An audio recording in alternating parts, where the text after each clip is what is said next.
So the first question that I have here is from Louis Cerno. I don't know if I'm pronouncing that exactly correct, but Cerno.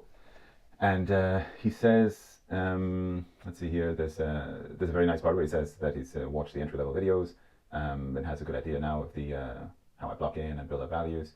That I just wanted to ask a couple of questions. One, do you have any specific special preparation before you draw or begin new projects?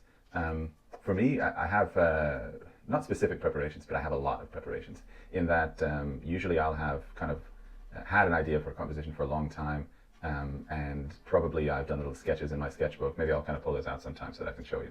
They're very unattractive sketches. They're just like little doodles that kind of look a bit swirly and not quite stick figure-like, but they're definitely not refined, proportionate designs reflecting the human body. They're just putting something on the page that I can play with it and move it around until I feel like I have the kind of movement that I want, the kind of gesture that I'm looking for.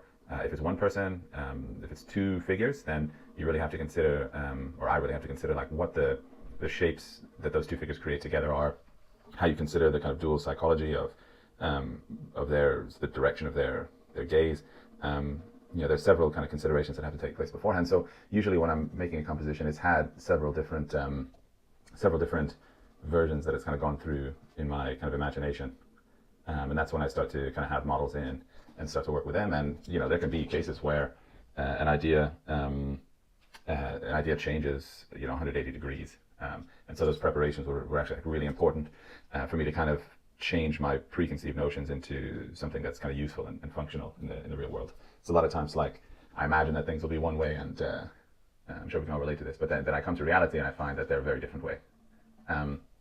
So the process of reflection is really, really helpful to me, and I rarely, unless I'm kind of working with students or something, or doing a demo drawing at a workshop, I rarely just kind of sit them all down, start drawing and just see what happens.